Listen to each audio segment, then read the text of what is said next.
She is the worst offensive player. She's not very offensive competent, bro. Caitlin Clark laughing at Angel Reese's missed layup. Generational meme. To lose the game. Here it is. Here's the video. She can rebound everything, but bro.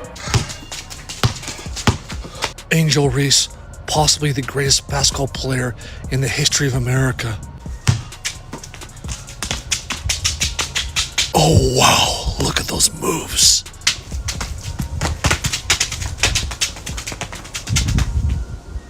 Yeah, that shot is really hard with the hoop wide open. Who's the best player in the country? I feel like I'm the best player in the country. WNBA draft. The Indiana Fever select Caitlin Clark, University of Iowa. She stood in the middle of the paint, arms stretched wide, mouth open, screaming at her own teammate to get out of her way and give her room to work. The teammate moved. The space opened up. The ball came to her with nobody within 3 feet and a clear path to the rim, and she missed it.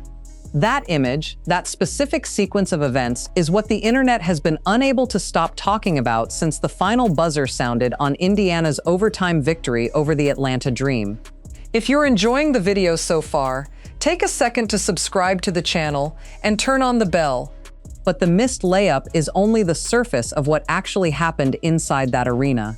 Because right behind Angel Reese in that moment, cameras caught Caitlin Clark walking calmly past toward the Indiana bench with a smile on her face that has since been shared, screenshotted, and replayed millions of times across every platform imaginable. Two players, two completely different reactions to the same moment. She hit a key three. And I'm thinking to myself, okay, ATL is going to actually win this game. And then we get down to the end of regulation, you guys. And I'm like, okay, Ron Howard, open three. She's going to hit it. No, she does not. Angel, you got it. Put back layup, game winner. No. And then Nas again caught it, put it up. No. I'm just like, oh my God, like, are we serious? How does that happen?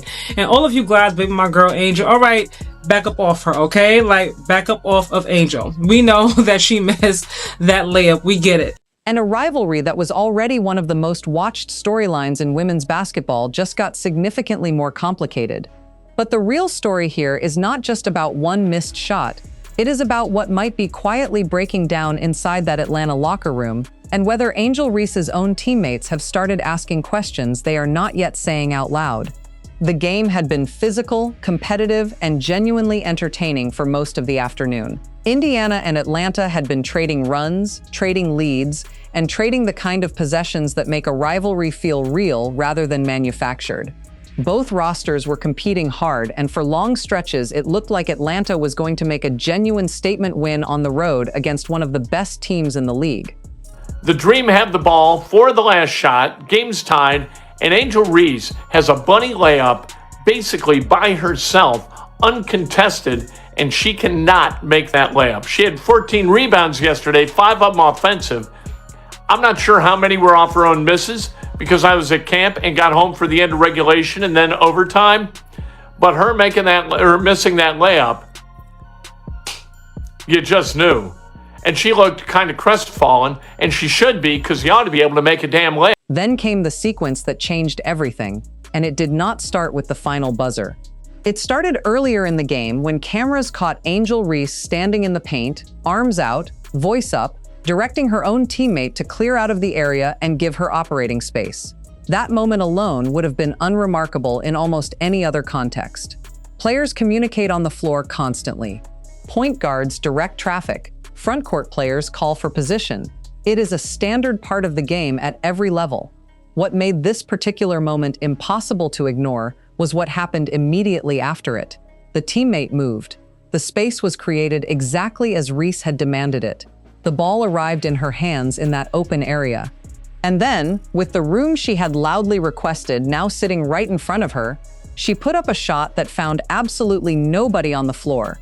Not a cutter, not a rebounder crashing in, not a teammate in position to salvage anything from the possession. The ball simply died, and Atlanta came away with nothing to show for it. That alone gave critics material to work with. But the game kept moving, and the moment that truly detonated the story came at the end of regulation, with the score tied and the clock running down. Atlanta had the ball and the opportunity every team dreams about in a road environment. And if your best player for Atlanta could make a layup, I wouldn't have this gleeful smile that I have on my face right now. It's a layup. You're 1 foot away. Make it, please. You have a fast break layup by yourself early in the game. How you shoot fast break layups at 50? Fast break layups by yourself at 50%. I don't know. I can't explain it. But Caitlin Clark, 26 points today. The last shot of a tied game with enough time to execute something clean. The ball found Reese near the basket with what multiple analysts afterward described as about as open a look as you are going to get in a professional game.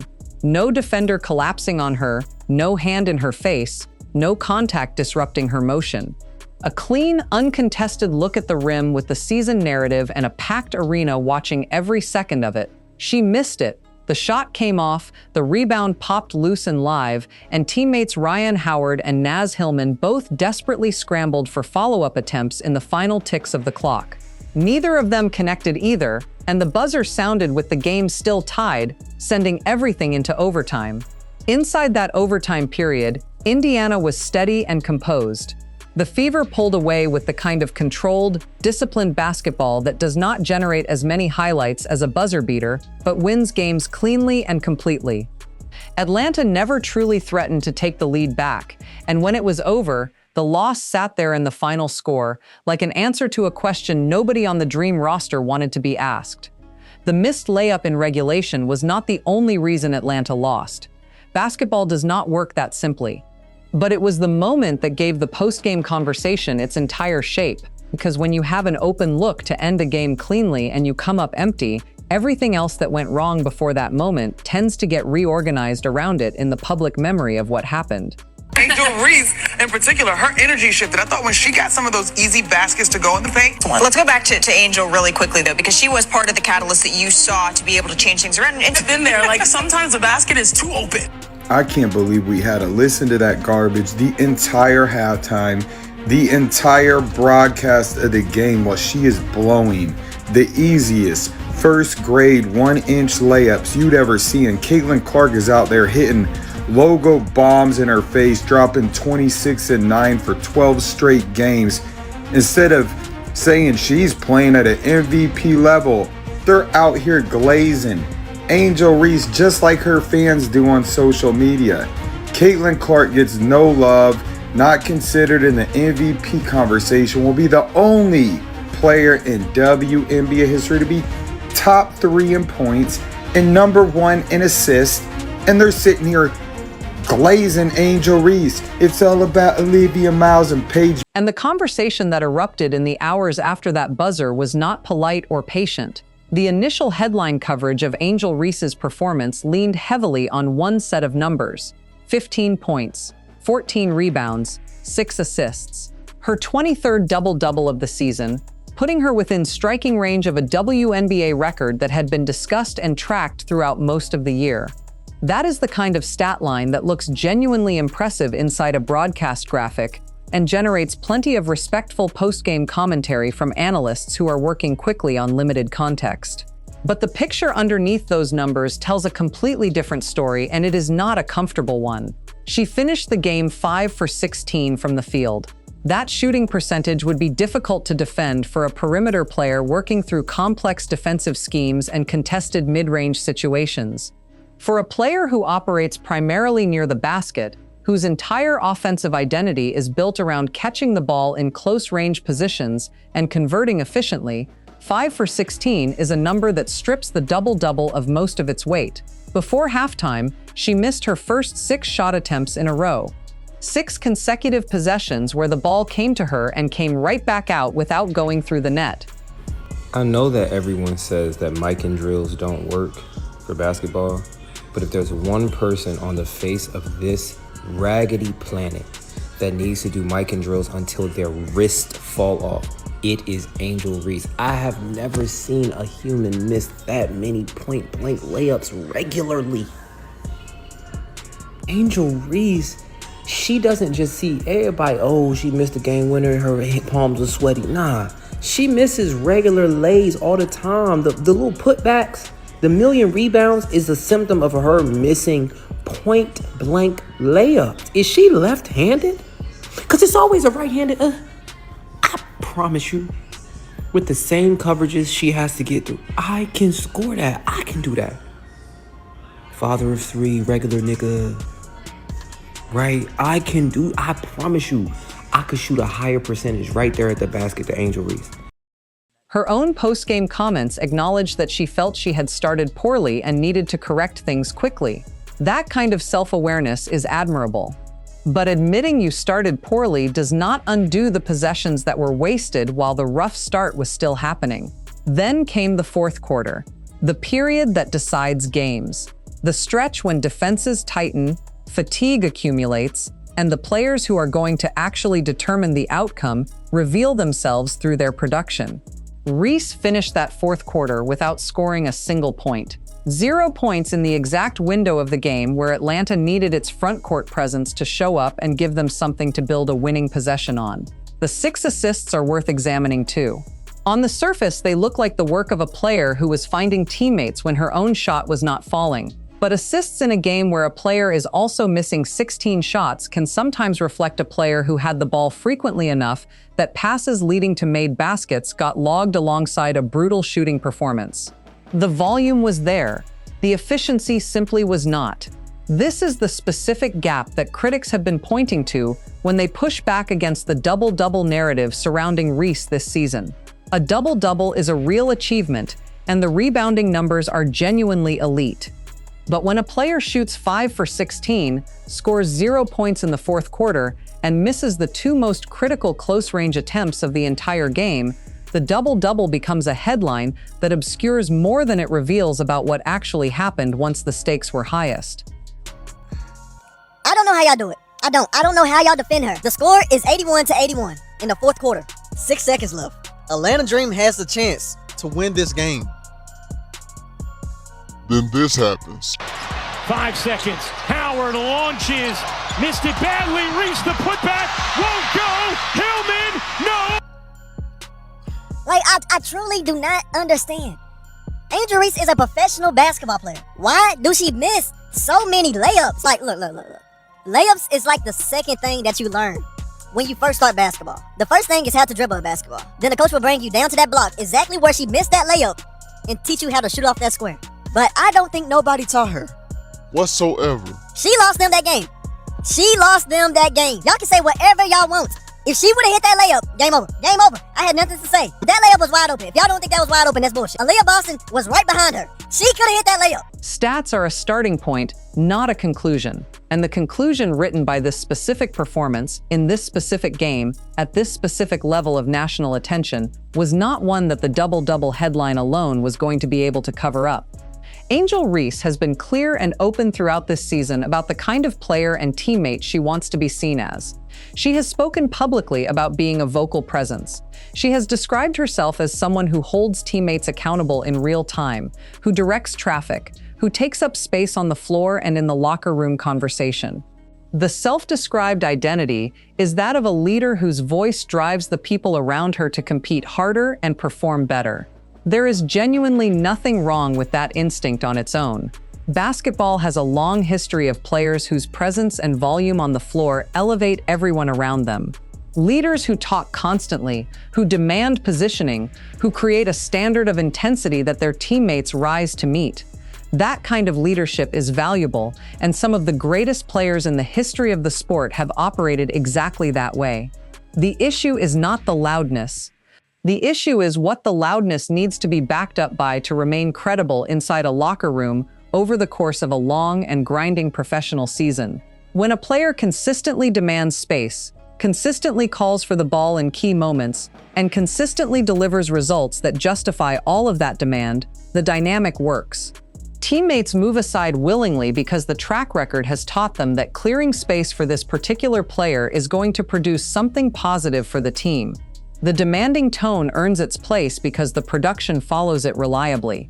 What starts to quietly corrode that dynamic is when the demanding continues at the same volume but the finishing does not reliably follow. When possessions are built around a player's needs, teammates sacrifice their own rhythm and positioning to accommodate those needs, and then the ball comes back out of that designed space empty-handed. Something shifts. Not dramatically and not immediately, but it shifts. Well, Angel, your team on a 17-4 run right now. You started that with a 7-0 run. How did you kind of get things going for your team? Yeah, I mean, I was playing like in the beginning, but it's a game of runs. You got to put that in your back pocket just because you know you have teammates that have your back. The possession from this game where Reese screamed at a teammate to clear out is the clearest visual representation of that dynamic that this season has produced. She identified herself as the option. She communicated that to her teammate loudly and directly. She received exactly the setup she asked for, and then the possession collapsed anyway. That specific combination, demanding the space, receiving it, and wasting it, is what turns a vocal leader into a complicated conversation topic inside a team facility. It is one thing to miss shots. Every player in the history of the sport has missed shots. It is a different thing to build your entire identity around being the person who commands possessions and then repeatedly fail to deliver in the moments where those commanded possessions were supposed to produce results. Reese even acknowledged at halftime of this very game that she had started poorly. That self-awareness suggests she knows the gap exists between what she is asking of her teammates and what she is returning to them in the moments that count most. The question that her season has been slowly building toward is whether that awareness translates into consistent improvement at the points in games when the scoreboard is closest and the pressure is highest. Absolute worst part about her missing this shot for the game is not necessarily that she missed it, it's the reaction to it. After she missed, this Caitlin Clark walking past laughing, bro. And y'all know how these two fan bases are, so they are loving this picture right here. The main reason it bothers me too is because it makes it so easy to overlook everything else that she actually does on the court. Like defensively and obviously rebounding wise, bro, she's incredible. I just need her to fix this so they have something else that they have to say. Based on what happened in this specific game against Indiana, the answer was no. And in a league where the schedule is long, the cameras are always present, and the social media cycle turns every individual moment into a week-long conversation, that no lands harder than it would have just a few years ago. Professional athletes are exceptionally well trained at managing what they say in front of cameras after a painful loss. Every player coming through a post-game locker room at the professional level has spent years learning how to protect teammates publicly, how to frame losses as collective failures rather than individual ones, and how to deliver the kind of measured, composed quotes that protect relationships and avoid becoming tomorrow's headline. Alicia Gray did everything expected of her at the post-game podium. She finished with a career-high 32 points in the losing effort, which is the kind of individual performance that earns you the right to be frustrated and self-focused in a post-game interview. Instead, she used her podium time to defend her teammate. She said it happens, that no one single person lost the game, that this was a team effort from start to finish, that she has full faith Reese will convert that shot the next time it comes to her. Those are the correct professional things to say. Is it far-fetched to say that she's not good? Who, Angel? Yeah, she's not good at basketball. Like, I'm tired. Look, we've said this in the past. I'm tired of it. I can't lie anymore. Like, I watched her miss 8 layups. She could be averaging like 25, 26 if she could make a layup. And the way she lays it up, it's like she's just learning how to, like, you know, when toddlers finally learn how to walk, they fall a little bit. It's like she just learned how to do layups once she got to the WNBA. It makes no sense to me. Like, she could be so much better. And for someone who has her own podcast, she talks her stuff, you would think she's the MVP. You would think she's that girl over in Vegas.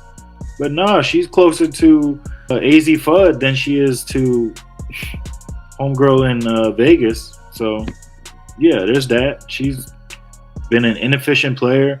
I feel like we hype her up because she's grabbing rebounds, but they're her shots. They are also carefully constructed to do a specific job, which is to protect a teammate publicly without rewriting what everyone in that building had just watched unfold. Notice precisely what was not in that defense. Nobody said the missed layup had nothing to do with the outcome. Nobody argued that Atlanta lost for reasons completely unrelated to what happened in those final possessions. The defense offered was about unity and faith and collective responsibility. It was not, at any point, a factual rebuttal of the argument that the game hinged directly on that missed attempt. That distinction matters more than it might appear on the surface. When a teammate's post-game defense is built entirely around love and support, rather than around any factual disagreement with the criticism, the support is real, but the underlying message is not a full exoneration. It is a shield extended out of loyalty, and loyalty and agreement are two separate things that people in locker rooms understand the difference between, even when they are standing next to each other in front of microphones. Cameras also caught things during the game itself that press conference language does not have the power to erase. Subtle reactions on the bench after possessions went nowhere. Quick, quiet exchanges between players that lasted only a second but carried visible weight. Nobody made a dramatic scene. No hands were thrown up in frustration. No voices were raised. No confrontational moment was created for cameras to zoom in on. Players are too professional for that. But body language has a way of communicating honestly even when voices are staying disciplined, and what cameras picked up in those quiet bench moments was enough to fuel an entire layer of post-game speculation about what the internal temperature inside the Dream roster actually is when the lights are brightest and the results are not arriving.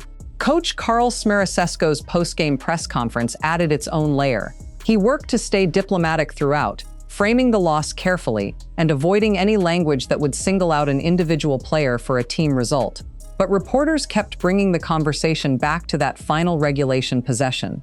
And every time they did, he returned to the closing minute himself, even when reporters had moved on to other topics, circling back to it repeatedly and unprompted, almost as if he could not fully release it, regardless of how carefully he was choosing his public words.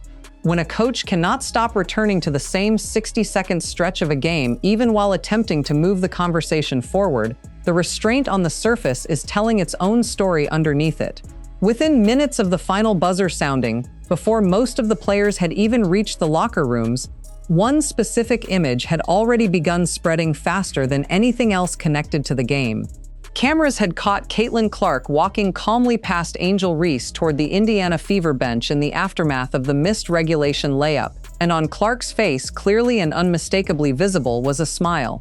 To a portion of viewers watching live, that smile looked exactly like laughter, not polite amusement. Not the kind of reflexive, happy expression an athlete wears after a win. Something more specific and more pointed than that. Or at least that is how millions of people processed it in the immediate aftermath of the moment. Nobody can say with complete certainty what Clark was actually reacting to in that precise split second. Athletes experience a constant stream of stimuli during games, something a teammate said, a ref's call she found amusing, a genuine internal reaction to winning a possession in a big spot. Any number of things could have produced that expression in that exact moment. Context is always more complicated than a freeze frame allows, but context is also precisely what makes the image so devastating for Atlanta, regardless of Clark's actual intent. The internet had spent weeks building this particular matchup into another installment of the Angel Reese versus Caitlin Clark rivalry. Earlier in the season, Atlanta had gotten the better of Indiana, and that win had generated its own round of social media energy and commentary about which player was building the stronger resume at this point in their careers. Then came this game, and in the single moment that the entire afternoon ultimately came down to, with the rivalry narrative fully activated and both fan bases watching at maximum attention, one player missed an open layup at the most critical point of a tied game. And the other player's face in the immediate aftermath of that miss became the perfect unscripted visual summary of how the afternoon had gone for both of them. Clark finished with 26 points, and Indiana scored 106 in the winning effort. Those numbers paint one picture of how her afternoon went. But numbers do not generate viral moments the way a single captured expression does. That smile, whatever it was actually reacting to, became the thumbnail, the screenshot, the image that defined the story for people who never watched a single minute of actual basketball from the game itself. It is not just that Reese missed the layup. Missed shots are part of basketball, and everybody who has watched the sport for more than a season understands that. What the image delivered was a contrast so clean and so perfectly timed that the internet essentially wrote the entire narrative for itself without needing any additional content. Two players, same moment, completely opposite energies, and the cameras happen to catch both of them in the same frame. That is the kind of thing that follows a rivalry forward for months. The next time these two teams share a floor, that image will be the backdrop for every preview, every social media post, and every broadcast discussion about what is at stake. The criticism of Angel Reese's finishing near the basket is not new, and it did not begin with this game against Indiana. It has been a consistent undercurrent running through discussions of her game for most of the season, occasionally flaring into a louder conversation before quieting back down whenever another impressive rebounding performance or a well-timed double-double temporarily shifted the focus elsewhere. But the missed regulation layup in this particular game, with this level of national attention attached to it and this much rivalry energy surrounding the matchup, has brought that specific criticism back to the front of the conversation with more force than any previous instance managed to generate. The core of the argument is straightforward, even if the implications of it are uncomfortable. For a player who operates almost exclusively near the basket, who establishes position inside the paint as her primary offensive tool, and who has built her entire brand around being an elite rebounder and interior presence, the rate at which she misses close-range attempts represents a significant and addressable gap in her game. Several analysts watching this season closely have made the pointed observation that her rebounding totals, as genuinely impressive as they are in pure number terms, need to be examined alongside the question of how many of those offensive rebounds are coming off her own missed attempts. A player who gets to the offensive glass frequently and converts putbacks reliably is adding a different kind of value than a player who generates offensive rebound opportunities, partly because her own initial attempts create live balls at close range that she is positioned to retrieve. That is not a small distinction. It changes what the rebounding numbers actually mean in terms of net offensive contribution to the team. And while tracking that specific breakdown requires the kind of film work that does not always make it into broadcast coverage, enough people doing that analysis have raised the question consistently enough that it has become a legitimate part of the conversation around her game. Analysts who have looked closely at her mechanics near the rim have suggested that the issue is partially about touch and partially about shot selection in close quarters. The argument is that she tends to attack the basket in a way that brings the ball too far into the cylinder rather than finishing with extension and soft touch off the glass, particularly on her non-dominant hand. That specific mechanical habit is one that skilled shooting coaches can address with deliberate, targeted work. It is not an unfixable problem.